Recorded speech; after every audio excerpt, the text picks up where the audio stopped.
Aquí estamos en directo, por fin. Bueno, por fin. Otra vez, porque llevo una temporadita. Bueno, mientras nos terminamos de unir, yo voy presentando lo que estamos haciendo. Esto pertenece a un festival, lo voy a leer directamente, ¿de acuerdo? ¿De acuerdo?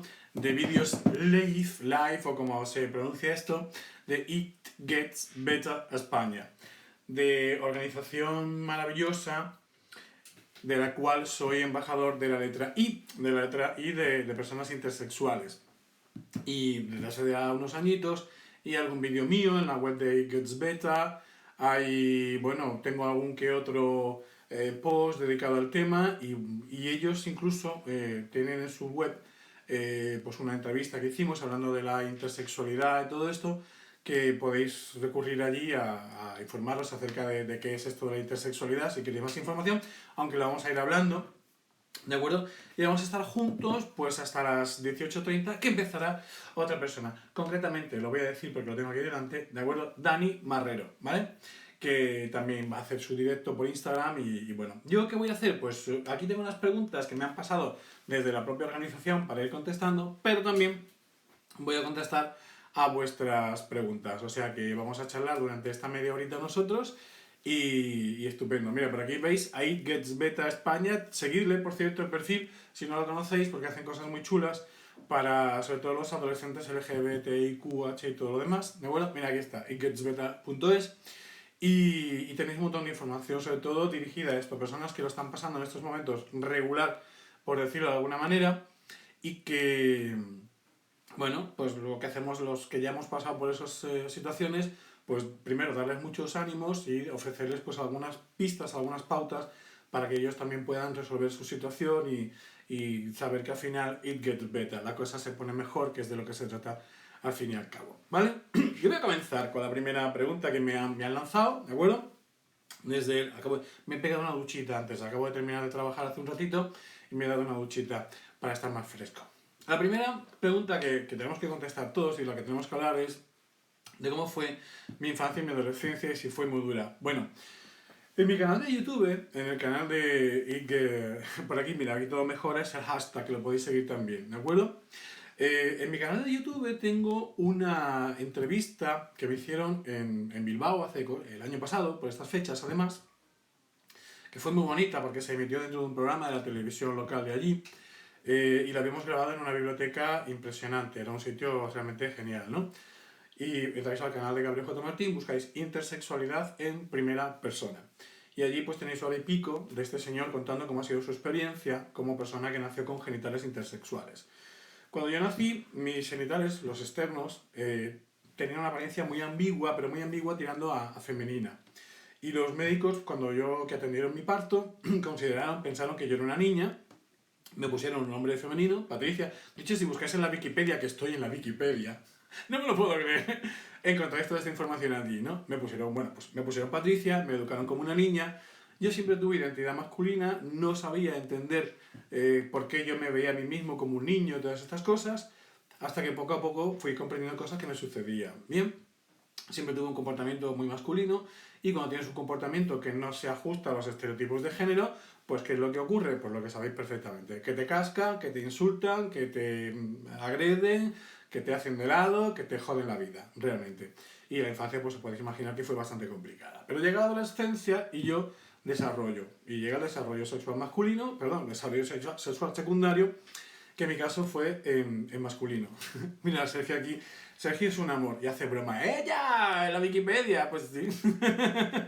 Estoy muy. No me lo esperaba. Yo un día me encontré y dije, ¿qué hago aquí? Y fue muy bueno. Bueno, pues llega el desarrollo sexual, mis testículos empiezan a funcionar, aunque estaban alojados en las ingles, y producen testosterona, yo virilizo, empiezo a tener bigote, barba, vello corporal, la nuez, todo aquello, y virilizo pues, como un chico normal y corriente, pero claro, me llamaba Patricia, se suponía que era una niña, y aquello, pues imaginar la situación que se producía, ¿no? Por una parte yo lo vivía con mucha felicidad porque, wow, mi cuerpo empezaba a parecerse a lo que siempre había querido íntimamente que mi cuerpo fuera, pero por otra parte, claro, la situación social era muy comprometida, la gente no lo entendía, yo era un bicho raro, tenía un, bueno, pues a ojos de todo el mundo yo tenía un problema rarísimo, era, bueno, pues mi vida se la sabía todo el pueblo, era una ciudad de 100.000 habitantes, o sea que se sabía mi historia de todo el mundo y todo el mundo se entrometía en mi vida y en fin, yo he vivido situaciones de muchísimo acoso, de muchísimos insultos, muchísimas vejaciones, gente riéndose muchísimo de mí, siempre. Y bueno, efectivamente, por aquí comenté, además en los 80, yo nací en el 71 y esto que estoy hablando ocurrió durante la década de la infancia fue en los 70, pero la adolescencia fue en la década de los 80, que fueron terribles, terribles para mí, ¿no? Lo único bueno que tuvo esa época fue la música, ya esto, para mí. Y nada, pues al final, después de mucha historia, que por aquí en la segunda pregunta dice, ¿cuándo te diste cuenta de que eras intersex? Pues yo me di cuenta cuando tengo 16 años, 15, sí, casi 16 años ya, que me pongo a buscar información un día, desesperado de qué me pasa, y en un libro encuentro una descripción de lo que antes se llamaban como pseudohermafroditismos. Y ahí, en uno de los apartados, encuentro la explicación de lo que es la intersexualidad, lo que ahora llamamos intersexualidad, que es, como os digo, anteriormente se llamaba hermafroditismo o pseudohermafroditismo. Y veo una descripción de lo que me ocurre a mí, de lo que pasa con mis genitales, y empiezo, ya sé lo que pasa. ¿Cómo vivo yo esto? Pues lo vivo como una auténtica revolución, una maravilla. O sea, de repente, después de haber estado pasado pues 16 años de no me entiendo, de estar sufriendo, de estar viviendo situaciones a cual más jodida, de repente tengo una descripción, me están diciendo que esto es algo concreto, que además tiene una solución y bueno, que como mínimo ya me dan una pista por donde poder continuar. Y ahí es cuando yo empiezo a sentirme bien. Para mí, esto es algo que ocurre mucho con los que tenemos lo que llaman enfermedades raras o situaciones que son eh, poco frecuentes, ¿no? El término rare significa infrecuente y eso, pues hablamos de eso, situaciones que tienen un 0,00 de la población, ¿no? Y a muchas otras personas, después de estar vagando de un lugar a otro buscando respuestas, cuando de repente tienes un diagnóstico, el diagnóstico te da la felicidad porque ya sabes qué te pasa y sabes por dónde puedes comenzar. Y puedes conectar con otras personas como tú porque ya te puedes identificar e identificar a los otros. Con lo cual, para mí ese momento fue muy liberador, fue muy bonito, pude entenderme. Yo creo que no hay nada peor para una persona que no poder entenderse a sí misma y en ese momento ya fue pues una liberación impresionante. ¿Me costó asumirlo? No, ese fue el momento en que yo vi en aquel libro que yo era un chico normal y corriente, al que los genitales no se le habían desarrollado durante el periodo fetal, me dije, ¡hostia puta! Ya, porque de repente todo encajaba. Y bueno, pues para mí fue muy, en aquel momento, con 16 años y después de tanto sufrimiento, ver eso, pues para mí fue pues una auténtica maravilla, una liberación absoluta. El proceso fue mucho más lento a nivel social, que esto también preguntabas en la siguiente pregunta, dice, ¿cómo fue el proceso mira, por aquí Sergio, que es una maravilla, dice, no eres raro, eres limited edition. Te quiero, guapo. Fue lento sobre todo a nivel social. Yo tardé mucho tiempo en contárselo a los demás, porque era muy difícil contar una situación que era casi, bueno, yo no tenía ningún referente, alguno que había leído en el libro aquel, de que había algunas personas y tal, pero yo no. ¿Cómo explicas algo que los demás no saben ni que existe? Pero ocurrió algo muy curioso. Yo apunté, copié todo el párrafo, bueno, dos páginas enteras que tenía el apartado, en un folio, lo llevaba siempre dobladito, metido en la cartera, y un día, en carnaval precisamente, con una borrachera impresionante, a una amiga que la había dejado el novio, estaba ella llorando, que no había nadie que sufriera más en el mundo que ella, que no sé cuándo, si da igual. Y dije, sí, hay alguien que lo pasa peor que tú, no sé qué. Y saqué el papel, se lo di a leer, y wow, de repente me miró y me dijo, bueno, primero se le quitó la borrachera, fue como, ¡hala! Y me dijo, hostia, ahora lo entiendo. O sea, ahora ya, cuando he leído esto, ya me encaja perfectamente todo lo que te pasa, ahora entiendo completamente lo que has sido tú siempre y wow, ahora puedo comprenderte perfectamente. Y bueno, a partir de ahí, con los demás la experiencia fue muy parecida. Es decir, todos decían, ahora tenemos una explicación, ahora comprendemos qué es lo que te ocurre perfectamente y vamos a, bueno, te vamos a llamar Gabriel, pues ya está.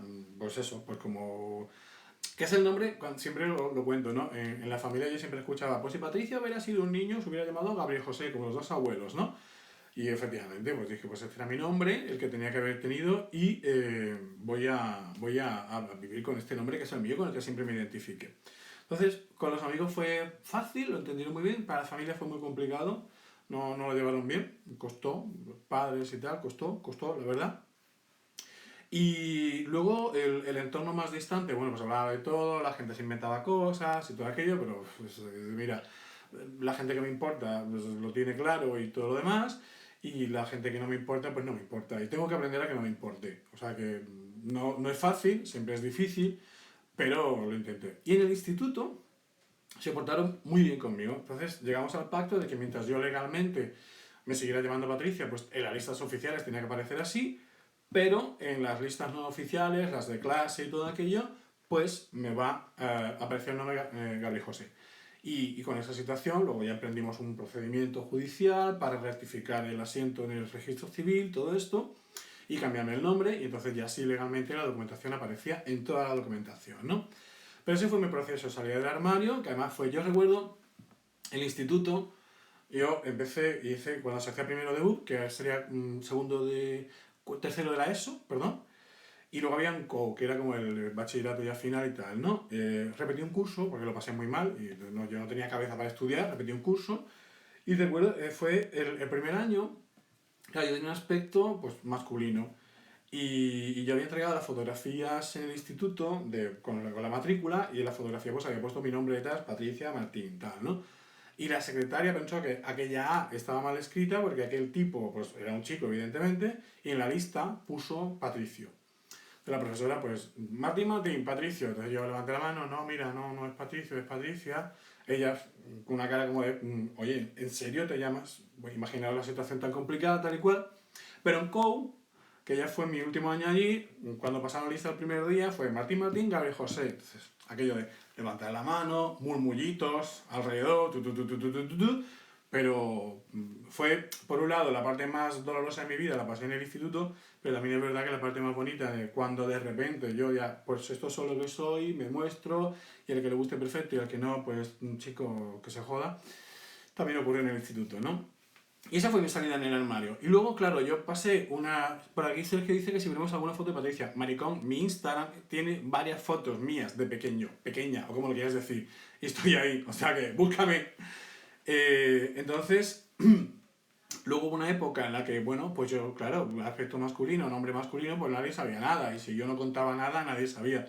Pero no me apetecía vivir con esa sensación de que hay algo mío que yo no puedo comentar con los demás, con lo cual al final hice un proceso personal de darme cuenta de que era muy importante poder hablar con naturalidad de todo lo que me había pasado y empecé a explicárselo a todo el mundo. A partir de ahí vino un activismo, vino el hablar en medios, yo he salido, ¿en dónde estás corazón? Y en el interview he salido en un montón de sitios. Y en programas, bueno, pues más especializados y todo aquello, entrevistas en prensa, bueno, si ponen mi nombre en internet, pone Gabriel J. Martín o Gabriel Martín, intersexualidad, intersexual, como queráis, aparecen un montón de entrevistas. Y esa visibilidad también me ha ayudado mucho a vivir con naturalidad. Porque, bueno, pues porque esto es lo que yo soy, esta es mi biografía. Yo me acuerdo cuando salió la Wikipedia que ponía nombre de nacimiento Patricia, nombre actual Gabriel José. Entonces, claro, algunas personas, sobre todo trans, que el tema del dead name no se sienten cómodas, cosa que entiendo porque yo tampoco me sentía cómoda al principio con Patricia. Eso fue un proceso personal para terminar de entender que esa es mi biografía, que mis padres eligieron ese nombre con muchísimo cariño y que, bueno, pues las circunstancias fueron las que fueron, pero que esa es mi historia y yo soy quien soy porque he pasado por todas esas cosas, ¿no? Entonces, bueno, pues me parecía chulo que estuviera ahí, que hubo un tiempo en que yo me llamaba legalmente así, aunque para mí nunca me había sentido chica. Es que yo te digo, yo siempre me veía a mí mismo como un niño, ¿no? Y bueno, pues estaba ahí y ya está. Con lo cual ese fue mi proceso, y os digo, una salida del armario necesaria, obligatoria, porque tenía que decir, hey, que soy un tío, y después fue una parte en la que yo dije, hey, yo tengo una historia de la que no me quiero avergonzar y que quiero poder compartir con los demás. Y oye, si eso además ayuda a que otras personas se sientan más cómodas al hablar del tema o tengan un referente, pues de puta madre. Y en eso estábamos, ¿no? Me preguntan por aquí que si soy una persona feliz ahora. Sí. ¿Por qué? Porque no tengo conflictos conmigo mismo. Porque no tengo ninguna sensación de que tenga que avergonzarme.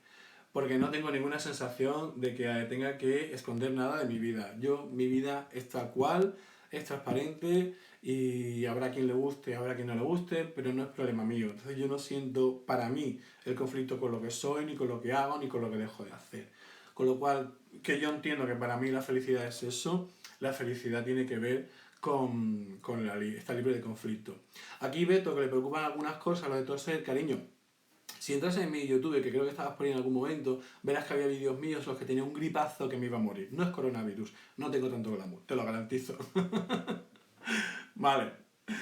Bueno, pues seguimos con ello, con lo cual, bueno, pues esa felicidad. Consejos que daría a alguien joven que esté en mi situación. Lo he hecho cuando he tenido la oportunidad y muy feliz.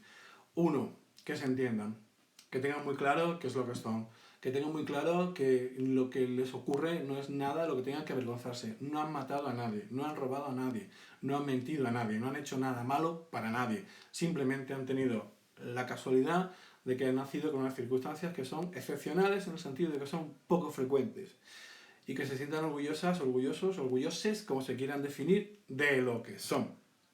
Entonces, primero, entiéndete, si alguien tiene un problema para comprenderte, el problema es suyo. Que se informe, que lea. Hoy tenemos toda la información del mundo disponible en Internet. Me lo cuentas en los años 80, 90, 2000, me lo puedo creer. Pero hoy día el que quiere informarse de verdad, se informa. Y el que no quiere informarse de verdad y viene a joder, es un hijo puta. Punto. Así que las personas se definen por sus actos. Si alguien tiene un problema contigo, el problema lo tiene esa persona, no tú. Eso para empezar. Posteriormente, ¿qué puedes hacer? Conecta con otros como tú, de tu edad, mayores, más jóvenes. Es igual, conecta con otras personas como tú, que te digan cómo lo han llevado, cómo lo han resuelto, en su ámbito privado, en su ámbito sentimental, en sus relaciones sexuales, en su documentación, en cómo quieren ser reconocidas por los demás y con personas de un sexo determinado, un género determinado o no binarias. O sea, cómo que te abran el abanico de posibilidades y que te hagan darte cuenta de que lo que te han enseñado igual para ti es insuficiente y que hay mucho más mundo aparte de lo que los demás te están contando en tu entorno. Entonces, aprender de los demás es importantísimo porque nos dan vías, sobre todo para los que estamos en condiciones muy minoritarias. Con lo cual, yo, si doy dos consejos, son estos dos, siempre los más básicos. La primera, no tienes que avergonzarte de quién eres, el que tenga un problema contigo lo tiene esa persona, quien no te quiere entender lo tiene el problema esa persona, no tú. Y dos, busca gente que sea como tú para poder apoyarte, sentirte el vínculo con los demás y esto va a ser lo que al final te haga sentirte bien. Y esas han sido las preguntas que me mandaba ahí Gets Beta y que yo he contestado y ahora nos quedan, wow, pues mira, 13 minutillos, cosas así, unos 10 minutillos para que hablemos de lo que vosotros queráis y que me vais haciendo preguntas.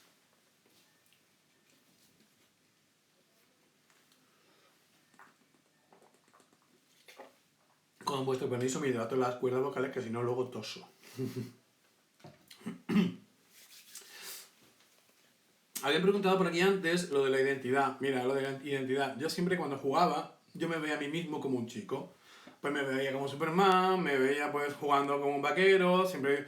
No sabía entender por qué yo me representaba a mí mismo como un chico. Yo me acuerdo una vez, con 13, 14 años, yo en el espejo del cuarto baño, todo muy dramático, yo llorando, diciendo mi vida es un desastre, no sé qué, y me decía a mí, Patricia, tienes que aceptar que no eres un hombre.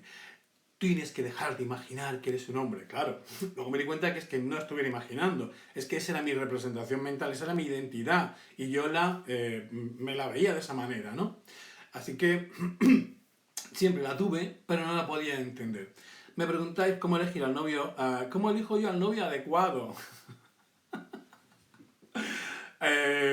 Mira, eso es un tema que aparece mucho y que aparece también con algunas personas trans. Si alguien lo quiere utilizar para su vida, perfecto. Hay personas que se sienten atraídas por los genitales y pues mira, a los hombres nos educaron para que nos gustasen las mujeres y resulta que pues hay hombres a los que les gustan los hombres. Entonces no todo es educación, a veces hay algo que te nace de ti y no puedes evitarlo. Ya te gustaría que te gustasen las mujeres porque tu vida sería más fácil, pero no es más fácil porque las cosas son como son, ¿de acuerdo? Y luego hay personas que se sienten más atraídas por la expresión de género, pues determinado aspecto, más masculino, más femenino, más andrógino, cada uno tiene sus gustos y público tenemos todos, absolutamente todos, ¿de acuerdo? Algunos hombres se sienten más atraídos por los genitales y bueno, pues a lo mejor esperan de mí que tenga... Yo algunas veces leo algunos comentarios que me río, digo, pero tú no sabes con quién estás hablando. Entonces, yo no te voy a empotrar porque no, ¿vale? Pero hay hombres que se sienten mucho más atraídos por la expresión de género y estar con alguien que tenga determinado aspecto, lo que sea, o que le gusta simplemente la persona, al margen de cómo tenga esa expresión de género, y los genitales son muy secundarios. Y como para el sexo se pueden hacer muchísimas cosas, que el sexo es muy amplio y no solo es genitales, pues resulta que al final todo se puede hacer perfectamente y disfrutándose muchísimo, ¿no? Entonces, mira, nos preocupamos de cosas porque en realidad no nos damos cuenta de que el mundo es mucho más amplio que lo que nos aparece en una simple pregunta. ¿De acuerdo? Entonces, elegir el novio adecuado pues es una buena persona, que sea alguien con quien se pueda convivir y oye, que bien. Por aquí Getsbeta me pregunta si pudiera mirar a los ojos a Patricia, ¿qué le diría? Le diría, ¿te va a salir bien? Sigue por ahí, que te va a salir bien. No, la persona que yo era en aquellos momentos tenía mucha... No sabía muy bien cómo ni de qué manera, pero tenía como un coraje y una fuerza de decir, te vas a sentir... o sea, vas a ser capaz de solucionar todo esto y vas a quedar por encima de la gente que te está machacando. Y yo creo que también ese punto de furia fue también muy importante porque me dio mucha fuerza para continuar solucionando problemas y sobreponiéndome a las circunstancias, ¿no? Yo creo que si no hubiera tenido ese punto de rabia en la infancia, adolescencia, igual no hubiera tirado, me hubiera rendido, ¿no? Así que seguramente le diría eso, sigue, que vas muy bien por ahí. Me preguntaba el tema de la orientación sexual antes, una pregunta. Sí, es decir, dentro del colectivo intersex es fácil encontrarte personas que además somos gay, homosexuales o bisexuales, ¿de acuerdo? Con lo cual, que también fue un proceso mío, ¿no? De repente ahora soy un hombre y resulta que me gustan los hombres, porque al principio me había sentido atraído por algunas chicas y tal, como muy romántico, muy platónico, todo aquello, ¿no? Pero a medida que ya tenía muy clara la identidad masculina, yo empecé a sentirme cada vez más atraído por los hombres. Y ese fue otro proceso, con lo cual yo he hecho varias salidas del armario a lo largo de mi vida, tengo ya como cierta capacidad y se me da bastante bien, ¿no? Pero esa fue otra. O sea, no solo soy un hombre, sino que además soy un hombre gay.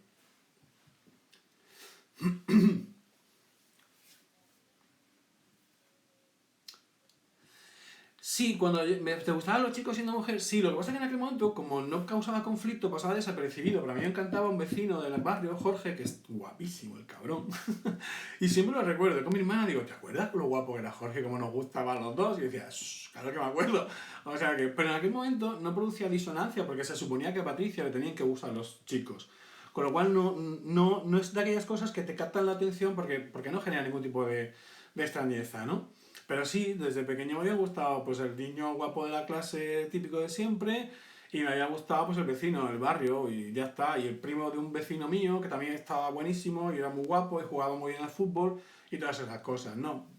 Pues las cosas de críos.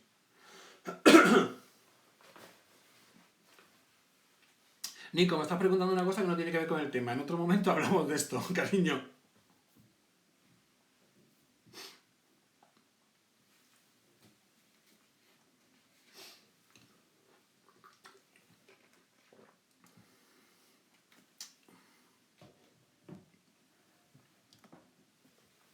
¿Qué es la identidad si no la puedo compartir? Claro, es una pregunta retórica, ¿no? Es decir, ¿para qué quiero la identidad? Me quedo con la tuya, Rodrigo. Eh, ¿Qué es la identidad si no la puedo compartir? Pues es verdad, porque es muy importante cuando tú eres quien eres, poder compartirte con los demás como lo que tú eres. Porque si no, las relaciones nunca son auténticas. Es decir, si los demás no te ven, no se relacionan con quien tú eres en realidad, sino con una máscara, tú no estás recibiendo la relación de ellos, tú no tienes el vínculo con ellos. Ellos generan el vínculo con una máscara, pero no contigo. Yo siempre decía eso. Yo te decía, soy una manzana dentro de un melocotón. O no, o un melocotón dentro de una manzana, no me acuerdo. Si está por ahí Mari Carmen, mi amiga de los 15 años, ella lo cuenta. Pero, pero tenía esa cosa, ¿no? Es decir, la gente se está relacionando con algo que no es real.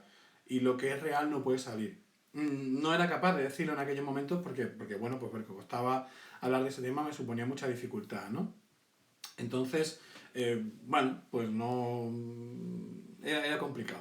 Pero te entiendo perfectamente con aquello de la importancia de poder expresar nuestra identidad. Rodrigo preguntaba por aquí antes si me costó mucho dejar ir a Patricia. Es que Patricia era un nombre que ponían los demás. La persona no tenía nada que ver. Es decir, por más que los demás te etiqueten, eh, el, yo era quien era y mis circunstancias y mi forma de ser realmente tampoco está, no he sentido en ningún momento que estuviera muy mediatizada por el género. Yo os cuento la anécdota, o sea, a mí me regalaban muñecas y yo tiraba las muñecas y me peleaba con los niños para quitarle las pistolas que tenían ellos. O sea, David, la educación tuvo un peso muy relativo. Yo siempre hice cosas que no tenían nada que ver con lo que me enseñaban a que hiciera, con lo que me premiaban. De hecho, me castigaban que me gustaran las pistolas y pues, que yo no podía cambiar mis gustos. Y a veces estos discursos de todo es cultura, todo es cómo te educan y todo aquello, los pongo mucho en cuarentena porque digo, no, y no solo por mi experiencia, sino de las otras personas más que conozco, ¿no? Ver que no es todo la educación. Con lo cual, Patricia es lo que los demás decían, lo que los demás esperaban de esa criatura, pero yo he hecho lo que me ha dado la gana, lo que me ha apetecido. Siempre peleándome con el entorno, también es verdad, y a costa de que me insultaran, pero yo era quien yo era y siempre me había gustado, o sea, pues me gustaba lo que me gustaba y yo lo hacía. Y en eso hay una continuidad hasta hoy, ¿no? No en hacer lo que me salga los cojones, sino en que lo que me gustaba entonces, pues tenía que ver con quién soy yo, no con alguien que llamaban Patricia. La parte legal, pregunta aquí la Sebastián AM, fue muy fácil porque existía una ley del registro civil, creo recordar, de 1955, que ya ten en cuenta que la intersexualidad ha existido siempre. Nosotros en el Louvre, por ejemplo, está la estatua del hermafrodito, que es una preciosidad, porque de toda la vida hemos nacido bebés intersex, siempre, y esto ha pertenecido, o sea, hemos estado siempre presentes en la cultura. Los médicos tenían claro que existían las personas intersexuales, clarísimo. Entonces había unas leyes ya preparadas para, oye, cuando nace un bebé intersexual y los médicos pues no aciertan con su género, pues que pueda esta persona rectificarlo. Entonces no fue nada difícil en cuanto al procedimiento, fue presentar una demanda contra el Ministerio Fiscal, que es el procedimiento habitual en estos casos, de, oye, tenéis que rectificar el asiento. El juez dijo, pues muy bien, pero tienen ustedes que presentar pruebas, ¿vale? Me hicieron una serie de peritajes, que va súper bien. Una mañana hablé con la psicóloga forense, con la médico forense, pim, pam, fuera. Además, muy gracioso, yo recuerdo que llegué al juicio y estaba el juez en la puerta. Me dice, hombre, tú eres Gabriel. Y digo, hombre, eso depende de usted, señoría. Y dice, estate tranquilo, que no hay ningún problema con eso, que está todo clarísimo y ya está, ¿no? Y no fue nada complicado. En mi caso, porque estas situaciones estaban entendidas, previstas, a diferencia de otras situaciones, como por ejemplo las de las personas trans, que todavía están luchando porque se les reconozca los derechos en cuanto a temas registrales y todo esto, ¿no? Y que es tan complicado en algunos lugares del mundo además, ¿no? Pero a diferencia, fijaros, a diferencia de de otras personas, yo lo tuve muy fácil. Pregunta si la identidad de género tiene algo de innato. Hombre, si te están educando para que tengas un género y tú eso lo rechazas radicalmente porque tú tienes una identidad que viene contigo y da igual como la pretendas modificar con la educación, tal, pues es que, claro, algo de innato tiene que haber, ¿no? Aquí preguntas personas asexuales. Las personas asexuales no tienen nada que ver con este tema. Es otra película. Tiene que ver con su deseo sexual. Es otra historia. ¿Cómo se hace la actualidad para determinar Esto es una pregunta médica, parece toda una batería. Pues se miden niveles hormonales, se miran cómo están las gónadas, se mira el funcionamiento en general urológico y todo lo demás. Hay un montón de pruebas. Hay un documento de consenso en Pediatrics publicado que informa de cómo se hacen todas esas pruebas y qué protocolos se siguen y todo aquello. ¿Son prejuicios que un chico cis gay no se sienta atraído por un chico trans gay? No tengo la menor idea porque estamos hablando de intersexualidad. En mi caso te diré que no soy una croqueta, no le voy a gustar a todo el mundo y tengo que entender que no le voy a resultar atractivo a todo el mundo. Igual que no todo el mundo es atractivo para mí y yo rechazo a algunos hombres porque no me ponen. Pero que aquí hay mucho, si es prejuicio, si es preferencia o si no hay respuesta sexual. Son 3 temas que esto da para hacer como 3 directos. O sea que, tema. Ay, pues sí, y que Beta ya nos lo está diciendo, que nos estamos quedando sin tiempo y nos tenemos que ir. En cualquier caso, os digo, en el canal tenéis un montón de información, yo estoy por aquí a vuestra disposición y encantado de haber participado. Gracias, los IGB y GetBeta, gracias por contar conmigo, siempre es un placer poder colaborar. Un beso muy grande. Iros al siguiente directo. Venga, chao.